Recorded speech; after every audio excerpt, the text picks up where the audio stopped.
All right, I'm not selling anything. It's just me and I'm talking. So yesterday I got back from a trip up north.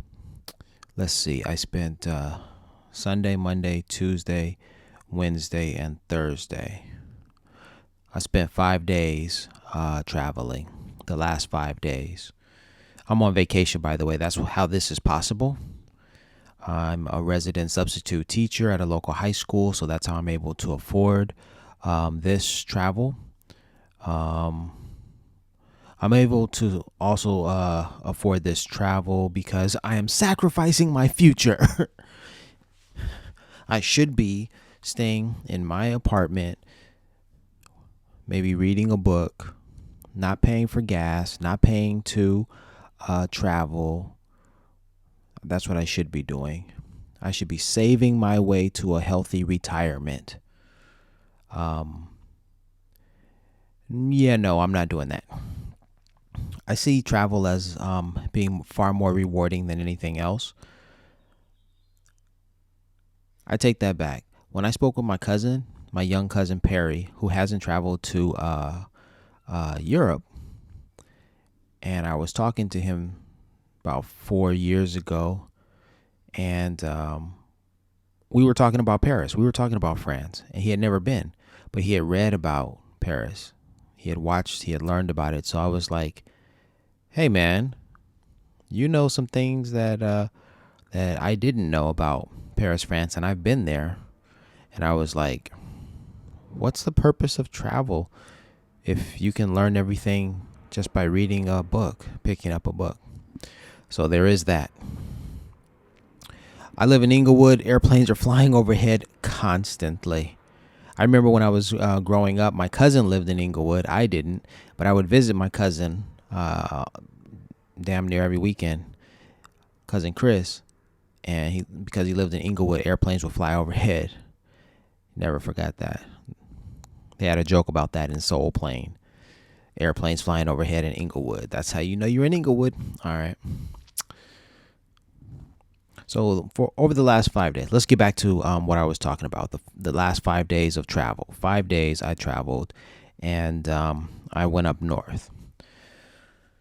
Let me write down so I can keep track of these places because, oh my gosh, these last 5 days have just been, oh gosh, I've just been going everywhere, doing everything, spending all kinds of money,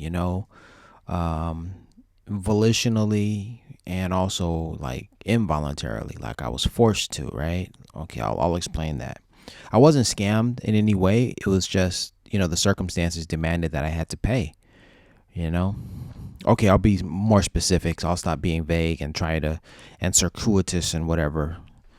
Since I mentioned it, I just have to tell you, I was in San Francisco and it was just terrible. I knew the stories in San Francisco about people leaving their cars with valuables in them, and those windows getting broken in, their cars getting broken into, windows being smashed, whatever. And it happens like regularly in San Francisco, and the police are powerless to do anything against a whole theft ring. I heard that story. I knew that. So I was like, I'm not chancing it. I need to park it in a secure. I need to park my car in a secure area. So I parked it in a car garage, but I had to pay dearly for that.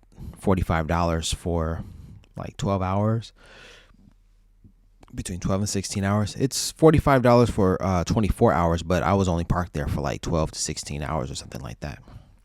You get my drift? You get me? All right, so I'm writing down I'm taking notes in order to tell you so I don't forget anything.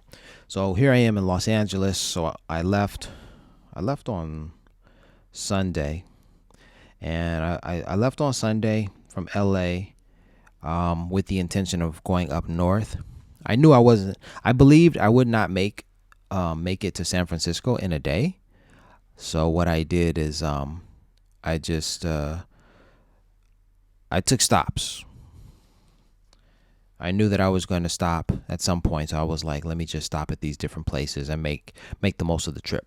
All right, my first stop was Camarillo.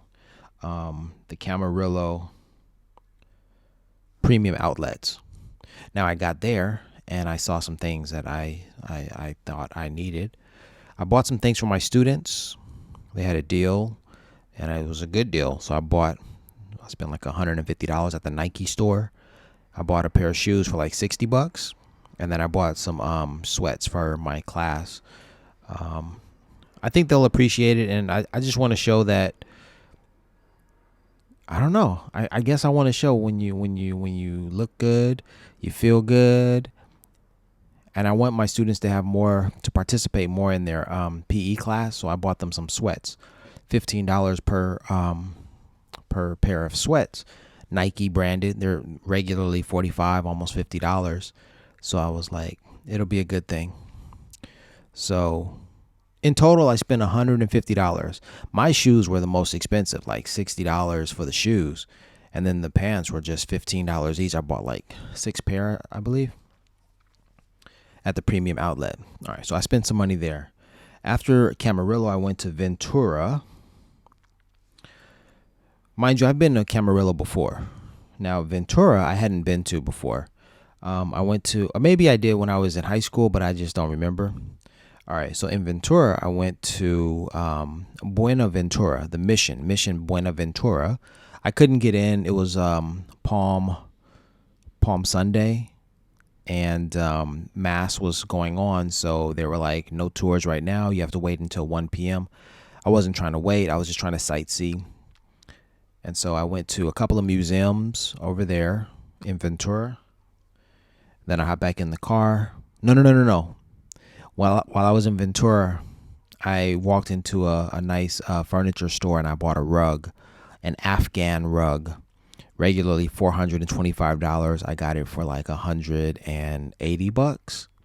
So there I was spending more money right there. Even before I got to San Francisco, even before I completed my journey, there I was spending more money. Like, jeez, dude. And I felt rich. I felt rich while on my way up to San Francisco, up to San Fran. I felt rich. I was like, oh, I can afford that. Yeah, that's a good deal. Oh, yeah, I could do that. What's the brother who's on Instagram? Javarius something. That brother's hilarious, man. And I was looking at the rug like, yeah, I think I could do that. I think I could do that. Check for him on TikTok. He is hilarious. I think his name is Javarius. If you don't know what I'm talking about, well then I'll keep going. Okay. So Camarillo and then Ventura. I bought the rug. I bought the shoes and the sweats. Okay. After Ventura, I made my way to Santa Barbara. All right. So in Santa Barbara, I did not have the intention of staying in Santa Barbara. I was just there to take a break from driving. So I got some food. I had a quesadilla at a local taqueria. California is good for Mexican food, you dig? Because it was once Mexico, a part of Mexico, right? So in Santa Barbara, okay, so what am I saying? Number one, my goal was to head as far north as possible without getting discouraged, because I didn't think I would make it to San Francisco, but I did. So get as far north as possible. Then the other thing was go to the missions, the California missions. I had been seeing missions, the week prior and even the month before this happened. A month or so ago, I went to San Juan Capistrano. A week ago, I probably went to San Fernando, Mission San Fernando Rey de España, where Bob Hope is buried. And then, so as I was going up the coast, when I was in Ventura, I wanted to stop at Mission Buenaventura. As I mentioned, the mass was taking place, so I couldn't. And then after that, the next mission was in Santa Barbara.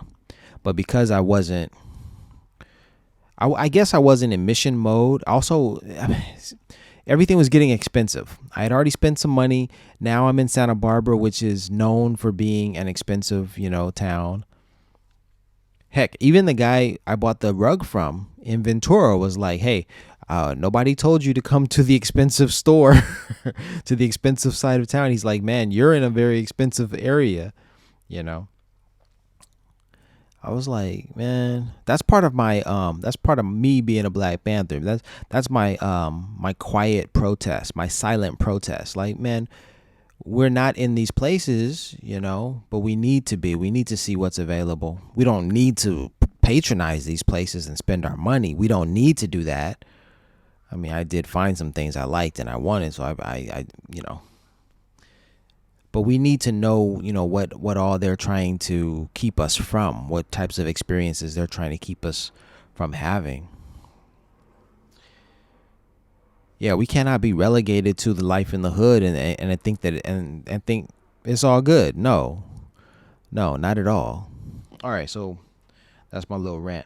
So Santa Barbara, I wasn't trying to spend a lot of money, so I parked and I tried to park, quickly to get out in and out within the 70 minutes. They have 70-minute parking for free. So I was like, let me just get something to eat, walk around, rest a little bit, and then hop back in the car for free, which that is what happened in Santa Barbara. Now, after Santa Barbara, I learned about a place called Solvang. It's a Swedish town in California. And yeah, I wanted to see it. I wanted to go there because I've been to Denmark and I've been to Sweden. I was there in 2022. That's a little bit of a flex. I'm stunting on y'all, man. I wanted to see how it compares to the real thing. As far as the food and services go, everything was Swedish at Solvang or Solvang. Never mind the pronunciation. That's the least important thing. Tomato, tomato. But I mean, I was still in California. So when I went into Solvang, I stayed there a night. And when I registered for my room, I said to the young lady, the receptionist, I told her, in order to say thank you, I said tak. And she said, what? And I was like, tak. She was like, did you want me to change your room? And I was like, no. Tak means thank you in Swedish, right? And she's like, oh, I didn't know. I'm like, but you work in the Swedish town. No one speaks, no one just for fun uses Swedish around you. Like, what's going on? So I was like, man, it's California. It's still California, I think she was Latina, by the way. Yeah, it was still California.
All right, so anyway, Solvang, had a great time there, wonderful experience there. Then after Solvang, I left and made my way up, continuing going north, but I stopped at San Luis Obispo. Oh, by the way, while I was in Solvang, oh yeah, I went to a mission. I went to the mission there at Solvang. The name of the mission escapes me. No, it doesn't. It's Santa Ynez, Santa Ynez, Inez. Yep. That's the mission there. I went to the Chumash casino, the Chumash Indians, right? So I went to the Chumash casino over there. I won $200. I walked into the casino. I lost $90. I went and took out some more money, which is not a good idea. But instead of like gambling with that money that I took out, I took $20 and I tried a different game. I tried something new. So I walked over to a slot machine. I put only $20 in after losing $90 at the table games, right? So I took only $20 and walked to the slot machine. I put $20 in. I pressed the button twice. One time it spun around and I won nothing. I pressed the button again. Second time it spun around and then I won $220. So I lost $90 over there. I put $20 in the machine. That's $110 right there. So basically, I played with $110. I walked out of the casino with $240. I had all the money that I had, plus I made $130. I was a happy camper.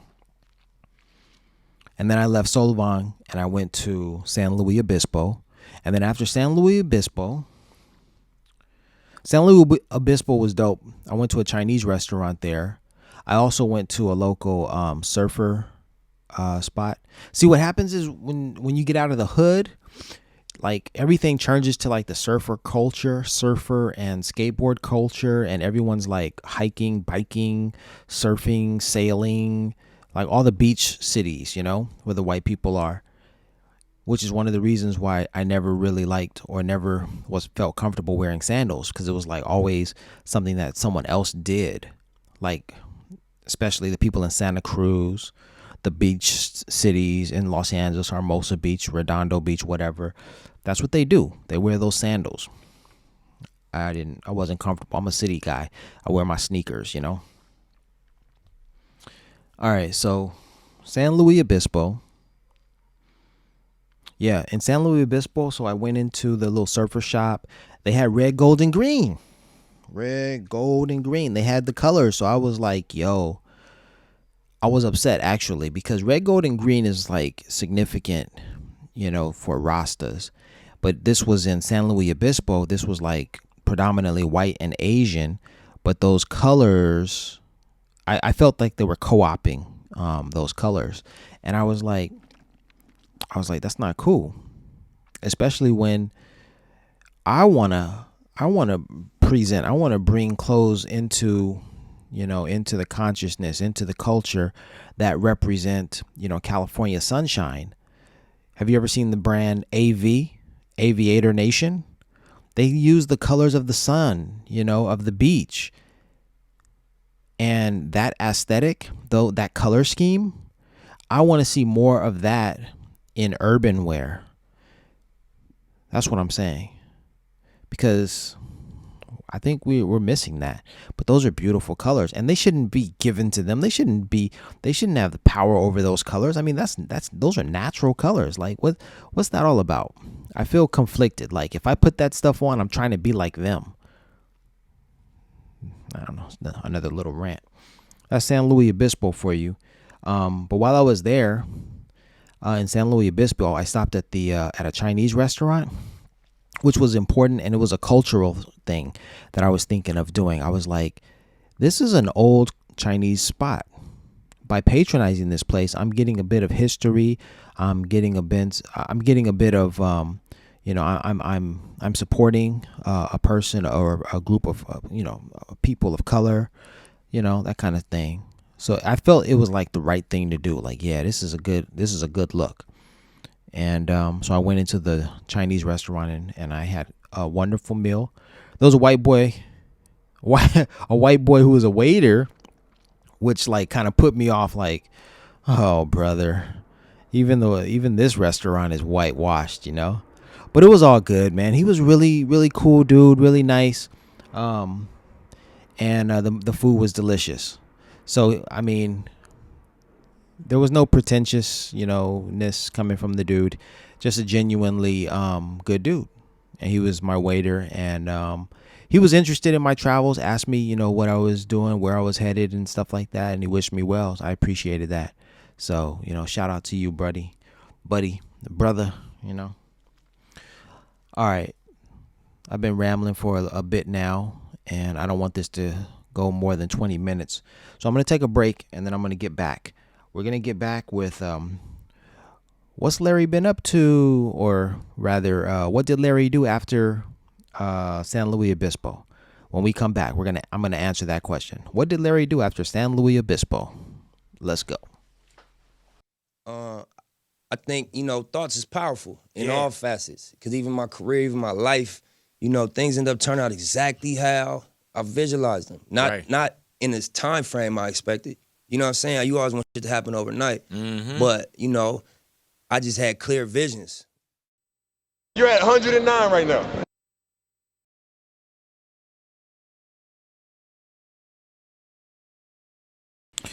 All right, so we're back.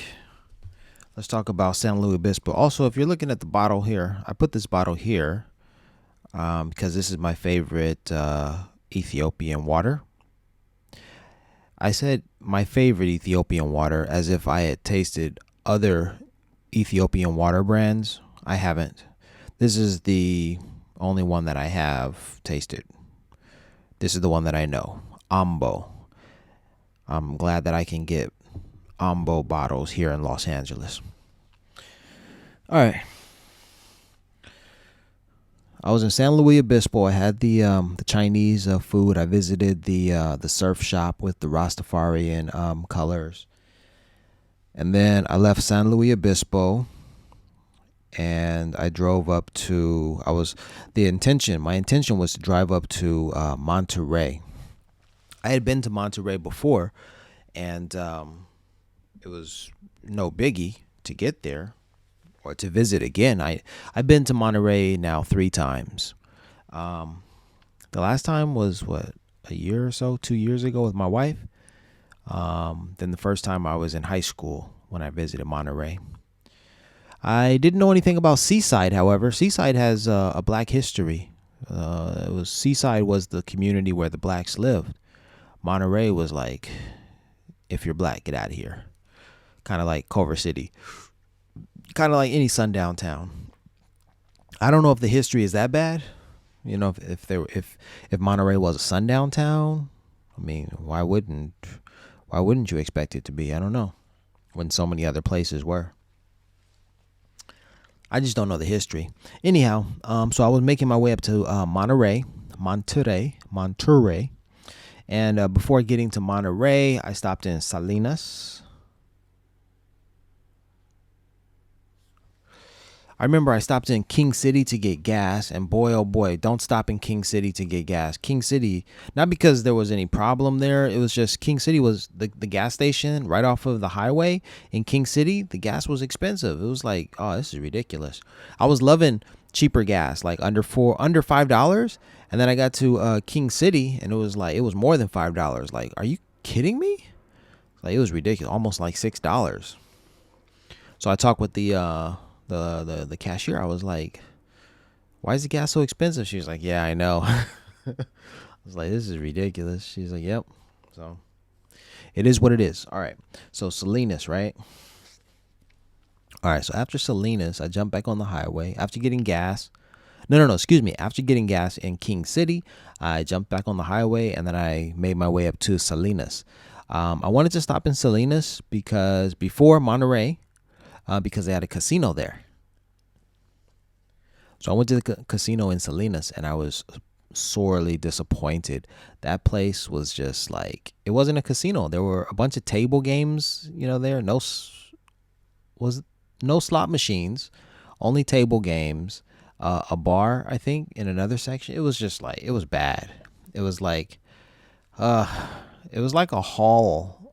Just the one open hall in a small area at that. You walk right past the door, walk into the door, walk right past the security guard, and you're met with like 5 tables. Choose one and start gambling. Most of the guys were playing poker, and then I sat at the blackjack table and started playing alone. But then other guys started playing with me, which was great. If you know the game of blackjack, it's better to play with others than to play alone. And it's better to play 2 hands than to play 1. But if you're broke, it's better just to not play at all. But I played, right? I played. I had high hopes of winning, some nice, a few hundreds or whatever.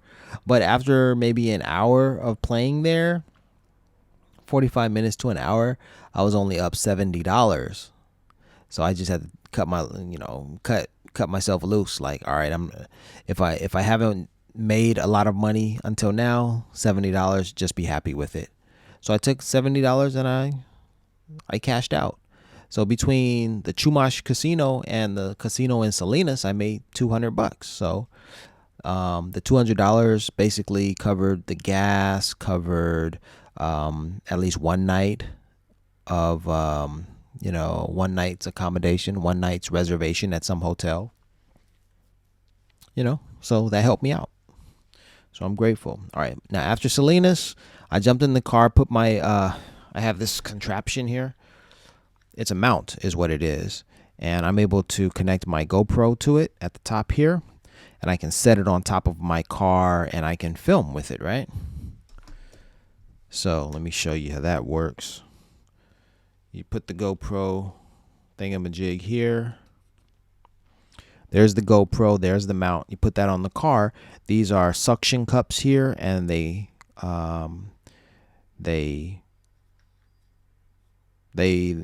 this whole thing mounts on the car, and these suction cups keep the mount from moving. That's what I wanted to say.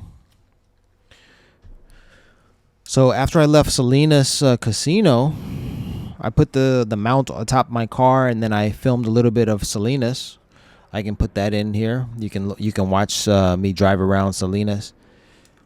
Then I made my way to Monterey.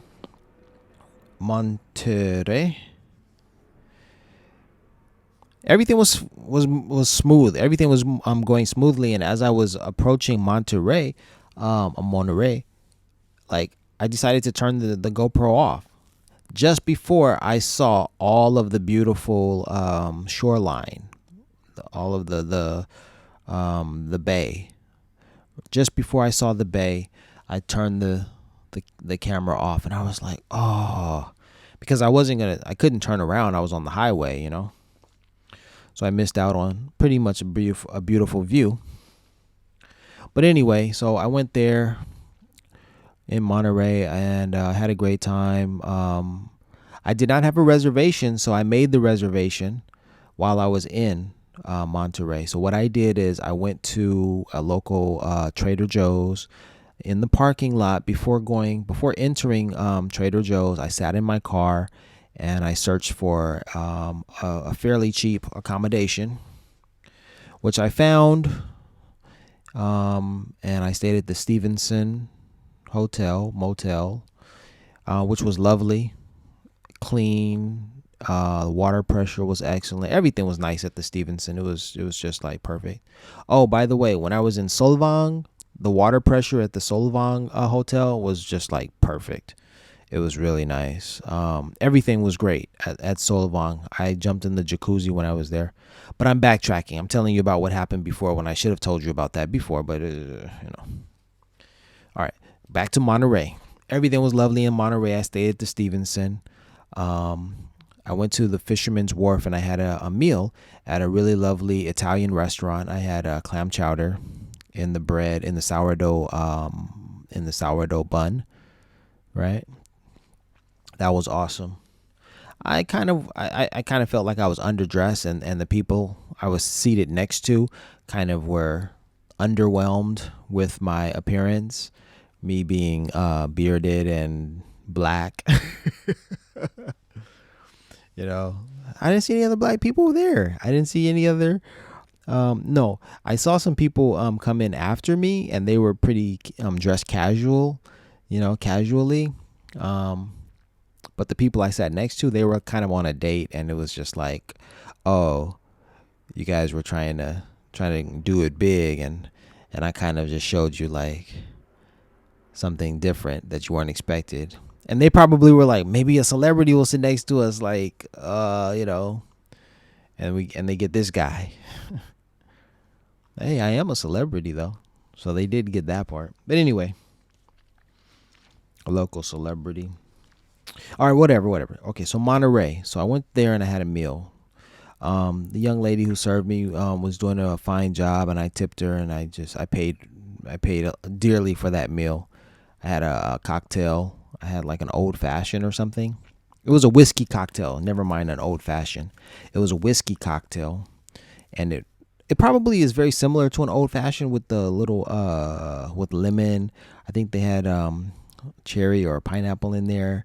There was whiskey. But I think it was that restaurant's like one of their signature cocktails. I'm giving you too many details. I need to hurry up and get through the rest of this tour. I don't want to belabor this stuff. Let me see. So Monterey, I had a nice meal, and then I walked back to my, to the hotel. I took in the sights, and I had a great time. Went to sleep. The next morning, I got up. I walked around Monterey again. I stopped at the tobacco shop, and I smoked a cigar. And that cigar shop has been open for 175 years. I met the proprietor. His name is Wyatt. Shook my hand. It was a pleasure, staying there. He's a nice guy.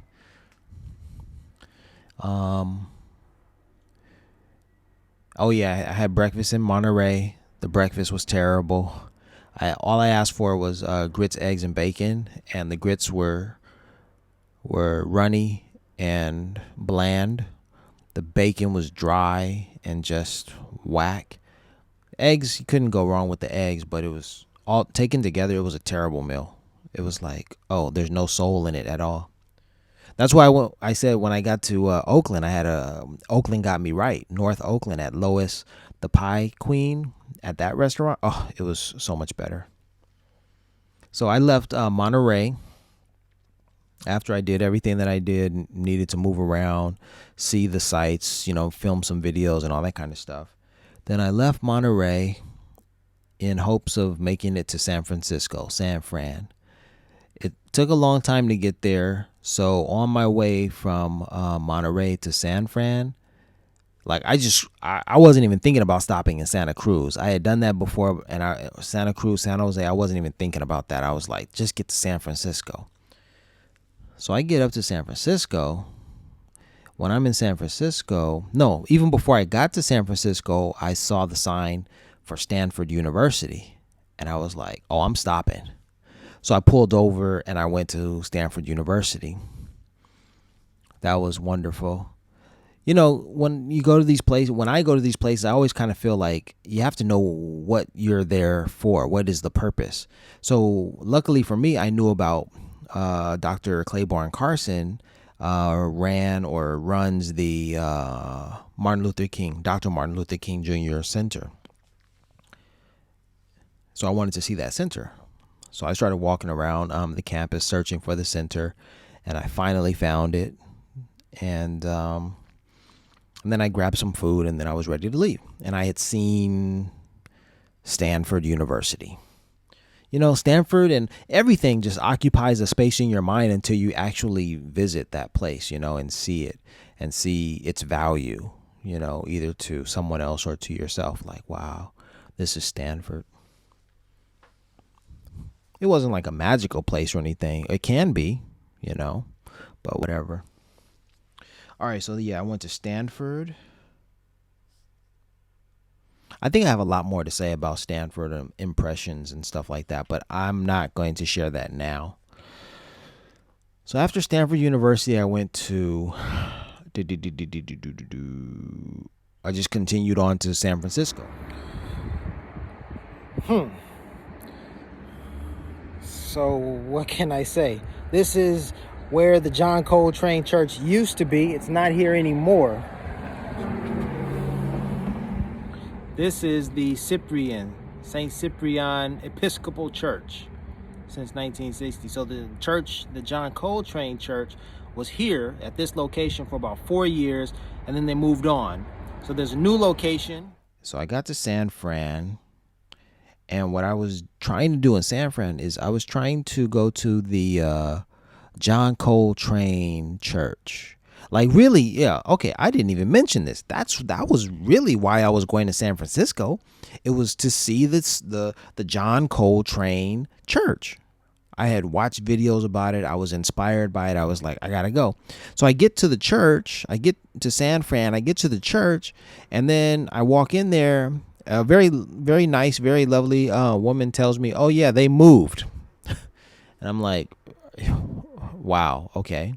She's like, "Don't worry. People come to visit that church from all over the world, and we have to tell them that it's moved." And the move was only recent as well. So I was, a little bummed out. I was excited because, well, I did make it to the actual place where the church was for like 4 years. Okay, for a long time, maybe longer. I don't know, but yeah, they moved.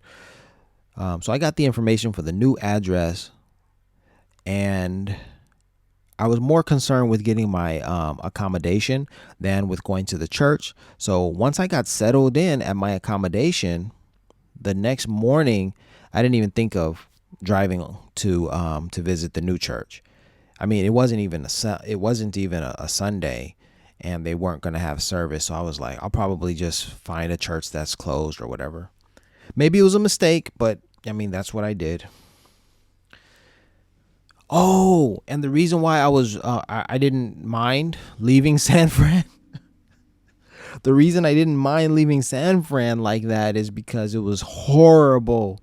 It was the homeless people, outside were just, it was just a miserable scene. Like, they were smoking crack. They were, bowled over from heroin, just like, and stuck. Standing in the streets, standing on the sidewalks. It was just like, oh, this is just very bad. There was dog shit everywhere. You had to be careful where you stepped. There might be a person laying on the sidewalk, passed out. There might be a drug addict standing in front of you. There might be dog stuff right there. It was just, everything was bad in San Fran. So I was like, I was ready to go. As soon as I arrived, I was ready to go.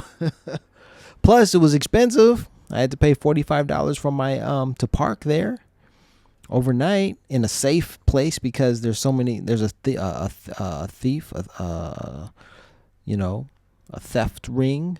So, and the police don't do anything about it. So I left the next day. The next day I left.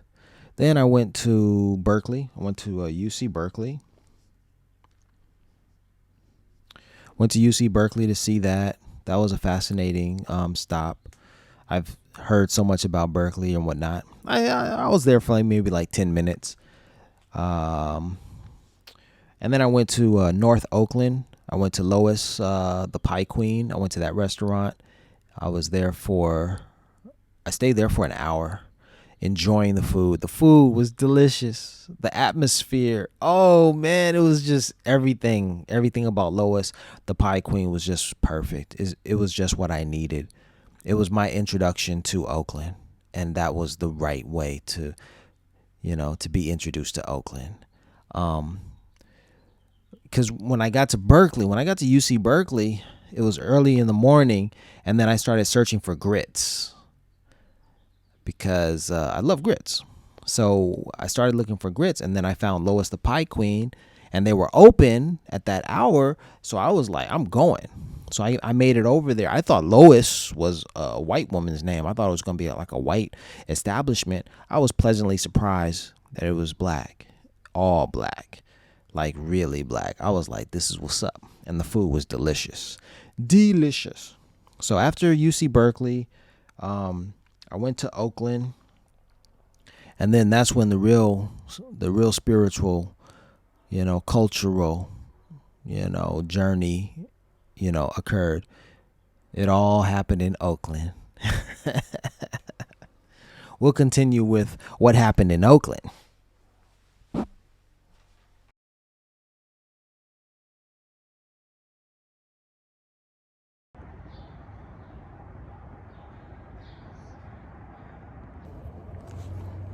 Standing outside of the former headquarters of the Black Panther Party for self-defense in Oakland at 1048 Peralta Street at the T intersection of Peralta and 11th. Mic check, 1 2 1 2. We're back at it. What happened in Oakland? What happened in Oakland?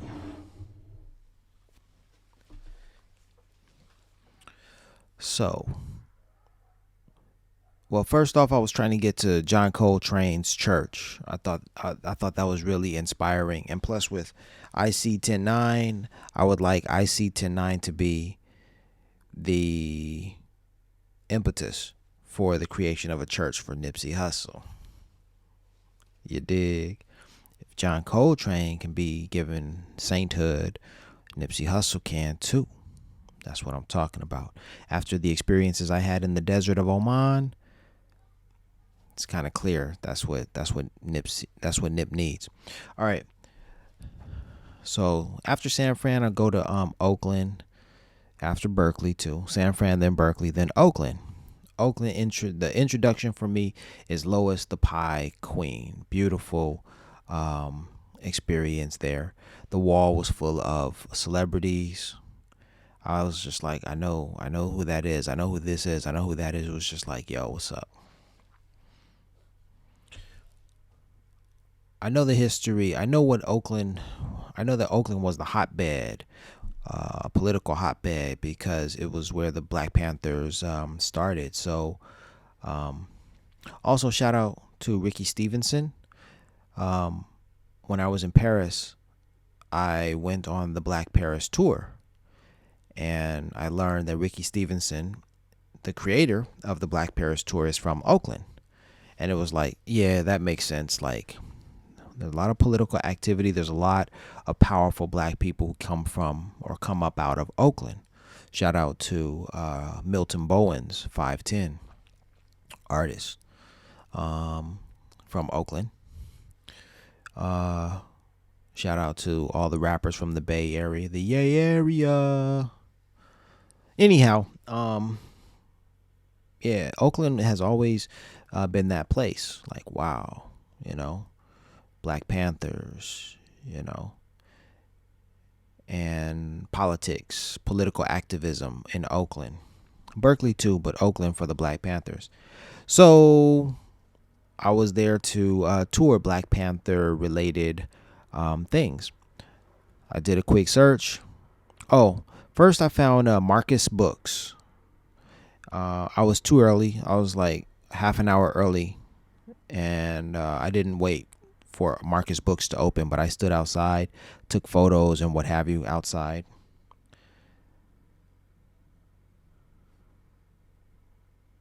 I did a Google search, and then I found the Oakland Museum, Oakland Black Panthers Museum, which is run by Dr. Xavier Buck.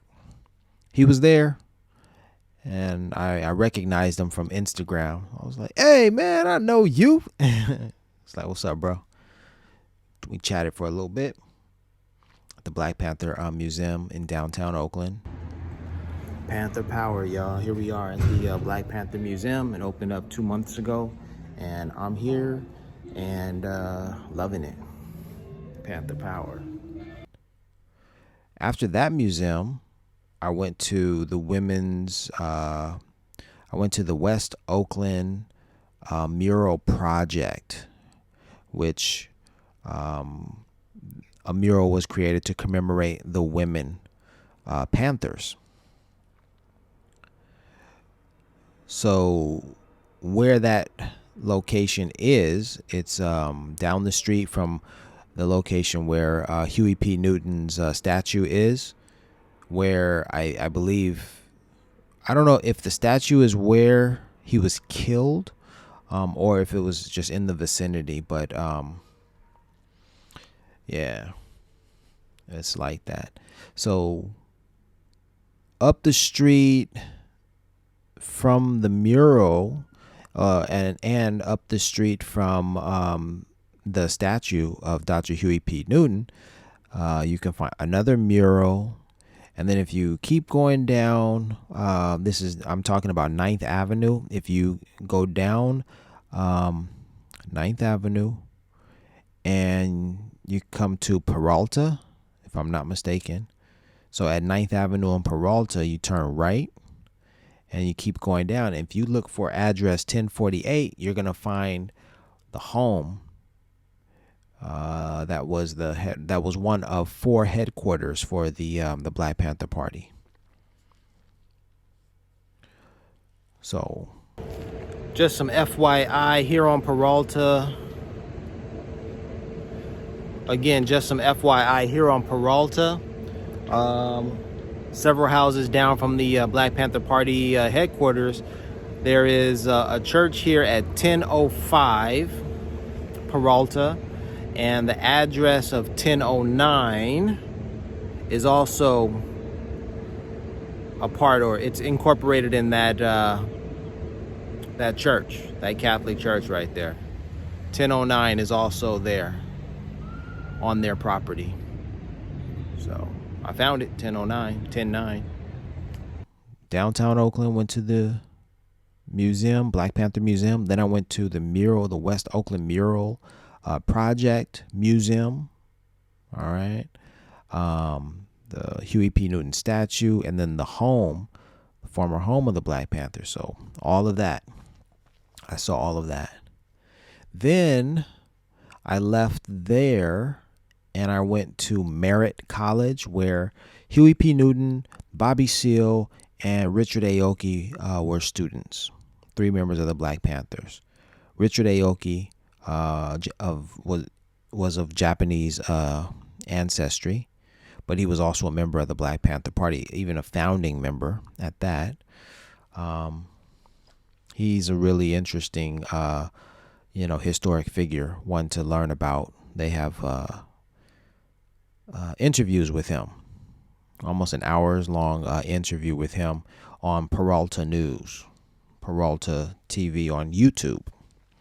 I watched them. He's so interesting to listen to as he describes, things. I love the part where he's like, and then you move out to the suburbs.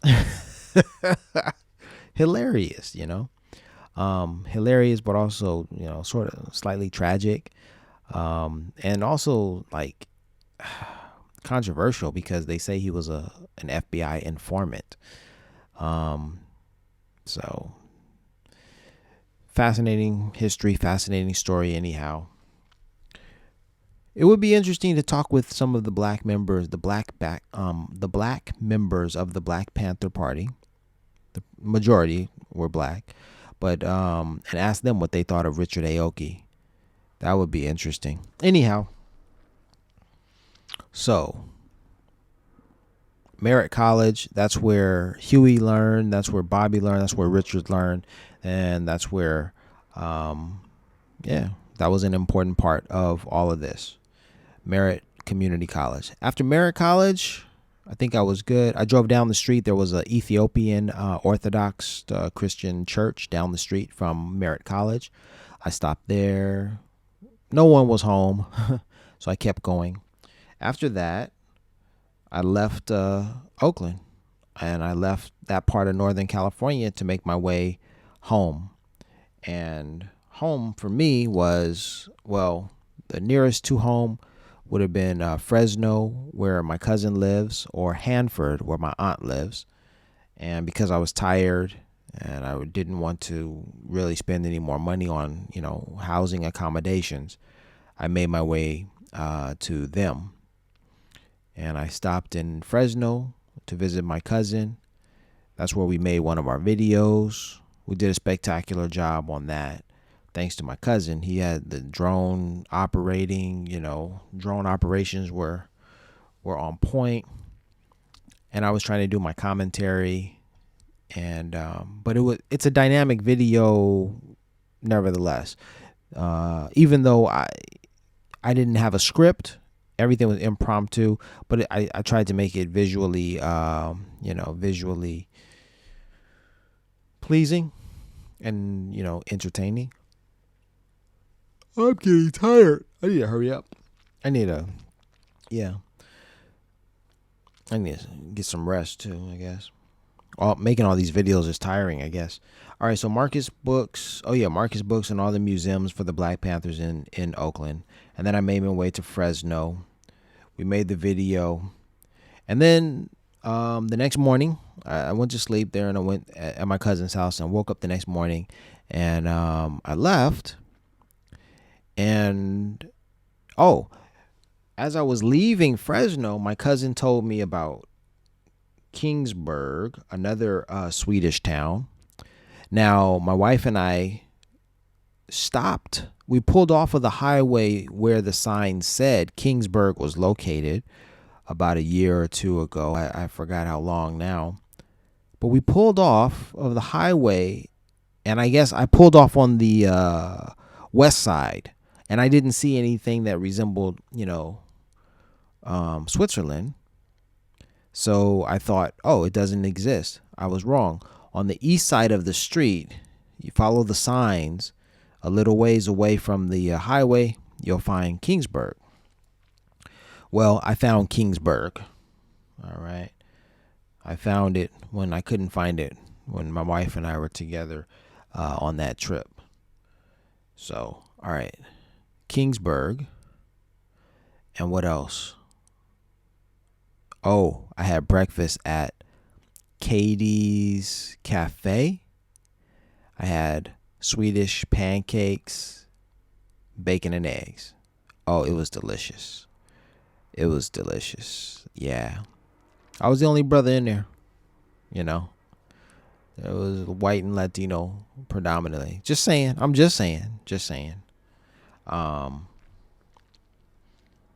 But again, it wasn't really Swedish. Nobody said talk. No one said hey, really. It's like, yeah.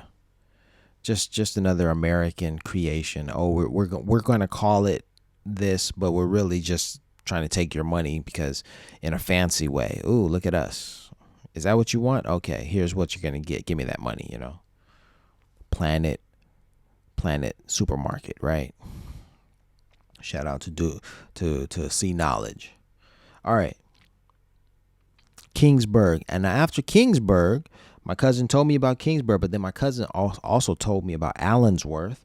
I knew about Allensworth, but I had never stopped to visit. So on my way home, I was like, let me stop at Allensworth.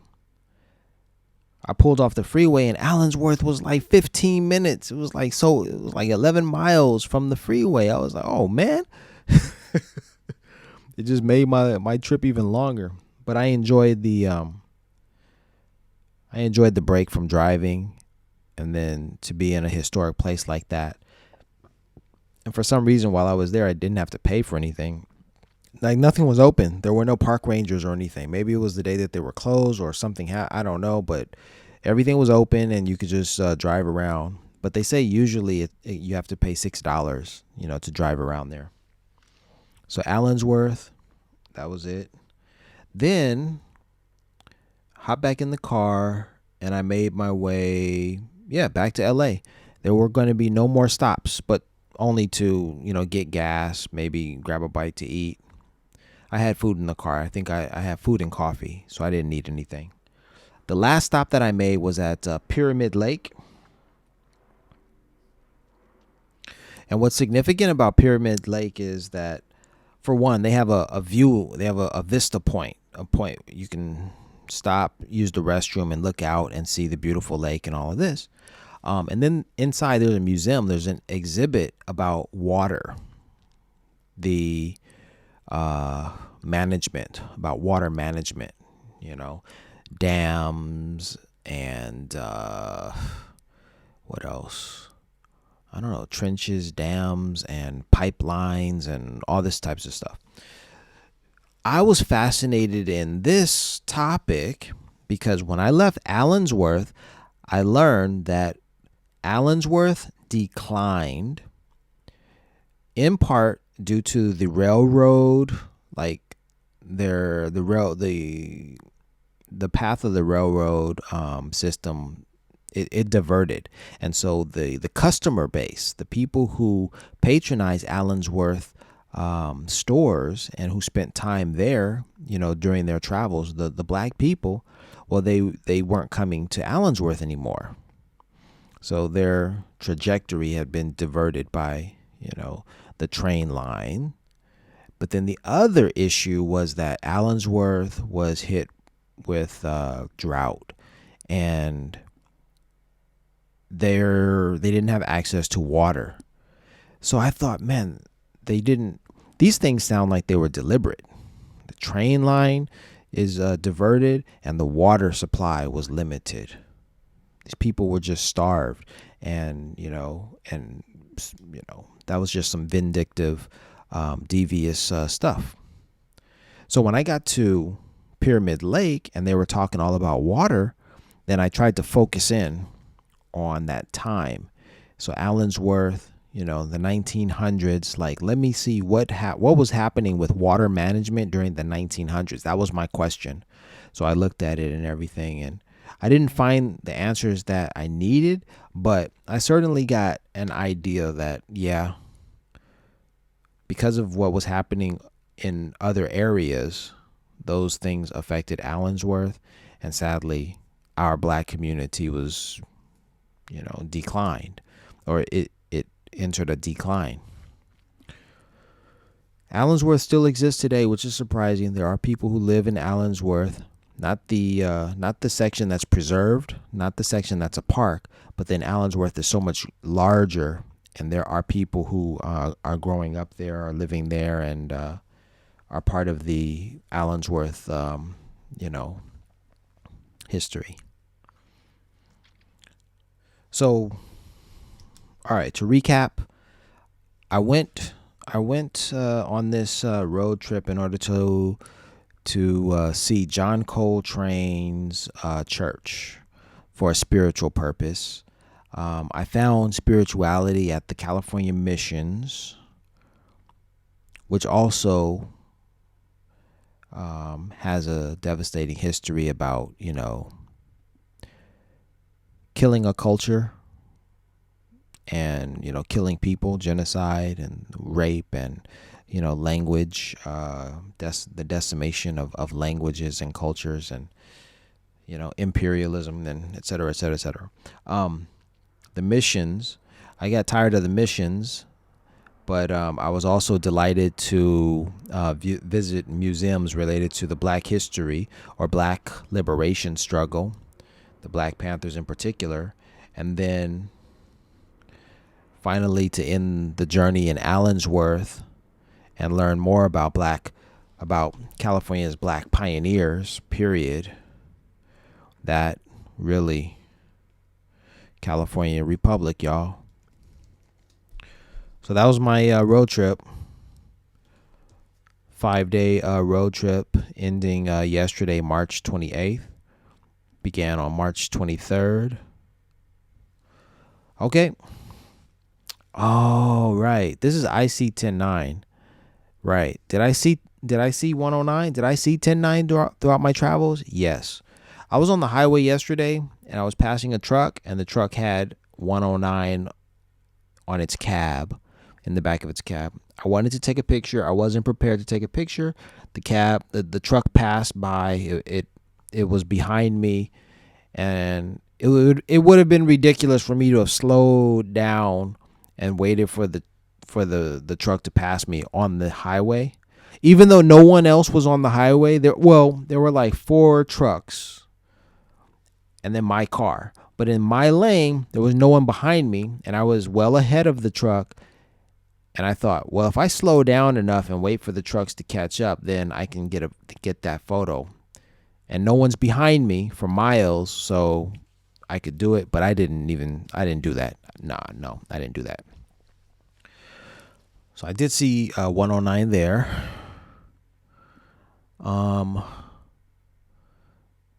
Yeah, related to me, that was it.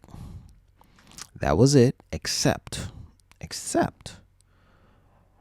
when I left Fresno. I didn't mention this. When I left Fresno, I left my cousin's home that morning, jumped in the car, and I went to the gas station, Chevron. I went to the Chevron station, and sometimes I like to play with 109, so I'll pull up to pump number 10 or pump number 9 and take a photo. Sometimes it's intentional, other times it isn't. This time I was like, I don't care. I don't care. I'm not looking for it. I'm not, it was the last thing on my mind. Wait a minute. I didn't say that correctly. I don't go looking for a 10-9. I don't go looking for it, okay? That's what you have to understand.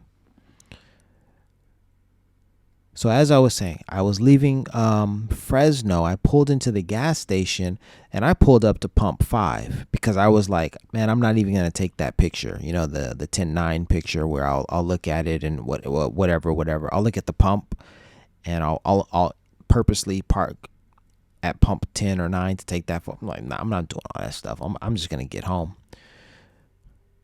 I pull up to pump number 5.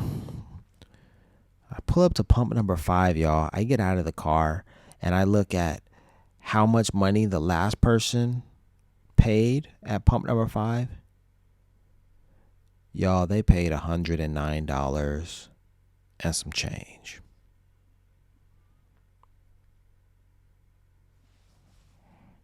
So I saw 10-9. Think about that. Just think about that. How I saw it. Just think about that. Peace and blessings.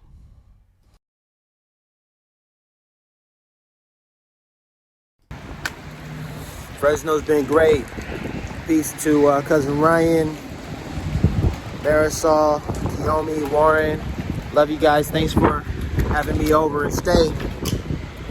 Fresno wouldn't let me leave without another 10-9 sighting, so I just turned off into the gas station, the Chevron here, and pulled up to pump number 5.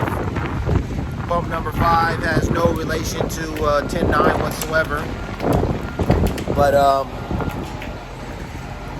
over here at pump 2, someone paid, the last person paid $87 over here. At pump number 7, someone paid $62. You can't see it. That truck is over there.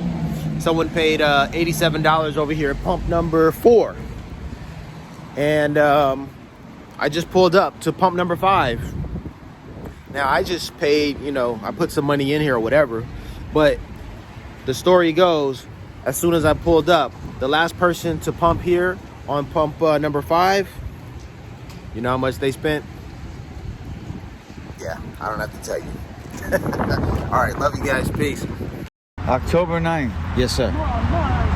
That's where it starts. You're at 109 right now.